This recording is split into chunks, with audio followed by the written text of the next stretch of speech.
A homeless man encounters a distressed young girl who is lost and crying on the street. Moved by compassion, he approaches her to offer assistance. Determined to reunite her with her parents, he embarks on a quest, knocking on countless doors in search of her family. As his relentless efforts prove fruitless, he makes a daring decision that ultimately grants him a newfound opportunity for a better life. Sometimes, life gives us a second chance or even two, and what you do with such second chances is what counts.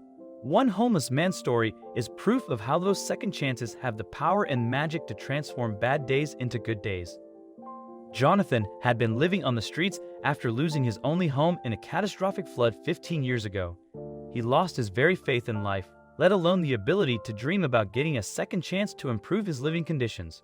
One day, he fled from the cops and an angry mob of people after he desperately stole a fruit from a store. Jonathan hid behind a wall and was drawn toward a little girl stranded alone in the middle of the road. She seemed lost and was crying. Jonathan decided to ignore her at first, but the girl was whining and he couldn't just walk away. He mustered the courage, put the fruit in his coat pocket, and approached her. "Hey there, what are you doing alone out here? Where is your mother?" Jonathan looked around to ensure nobody was watching. He was already having a troubled day with cops looking for him and was scared. The girl was terrified. Rubbing her eyes, she said, "I want to go to Mama and Papa. Please take me home." How did you come here? And what is your name?" asked Jonathan, looking worried. "My name is Ashley. I was playing with my cat. He ran away, and I ran after him. I turned around to go home, but don't remember the way." Jonathan looked around and realized they were standing at a junction. There were 3 other roads, and Ashley could not remember which road led to her neighborhood. He could not leave the girl alone like that, and at the same time, he did not want to take her to the police station as it would put him in more trouble. After a moment of thought, Jonathan decided to help the girl himself. He took her door to door in the different neighborhoods, looking for her parents. But it was not that easy. Time was running out, and Jonathan had to find Ashley's parents before sunset. He knocked on every door, but was turned away. He realized the girl would be hungry and gave her the fruit he had stolen that morning. It was all that he had for dinner. The weather was slowly turning rough, so he removed his coat and put it around her so she would stay warm. Jonathan did everything he could to find her parents, but did not succeed. The girl started to cry again, and Jonathan looked helpless.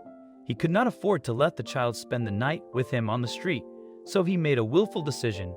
Despite knowing he would be arrested for theft, he braved his way to the local police station with the girl, begging for help to find her parents. "Arrest him," the chief ordered. Jonathan was put behind bars, but he was only concerned about Ashley. "Sir, please help her find her parents," he pleaded. The officers questioned Ashley about her whereabouts. They checked for any missing persons report but found none.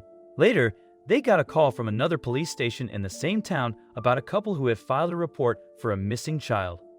"Is the girl's name Ashley, officer?" the inspector asked the other cop. "Yes, her name is Ashley, and she is 5 years old," replied the cop. The girl was taken to her parents immediately, and Jonathan sighed relief in jail. He was happy Ashley had finally gone home safe and sound. He anticipated a lengthy jail sentence for theft, but the next day, he witnessed what miracles really look like when 2 strangers came for him with a life-changing piece of news. "Hello, Inspector. I'm Alex," said a man dressed in rich clothes. "I have come here to bail that man out." Jonathan could not believe his eyes when Alex pointed toward him. "We've paid the fine in court. Here are the papers. Please send in with us," he added. Moments later, Jonathan was brought out.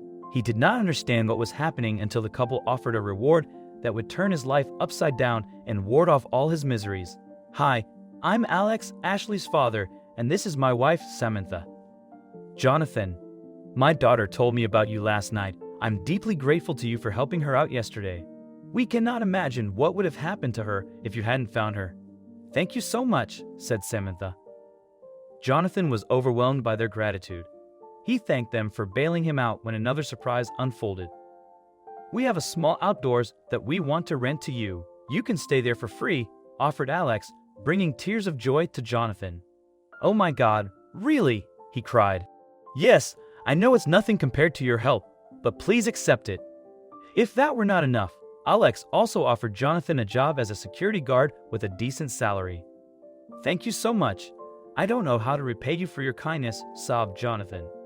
"You don't have to repay us. You have earned it for your quick thinking and helping mind," said Samantha.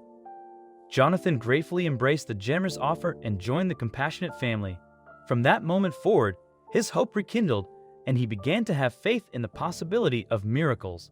Once a homeless man who had once cursed his fate, Jonathan received a second lease on life, his days now filled with greater blessings and a newfound home, all thanks to his unwavering kindness and selflessness.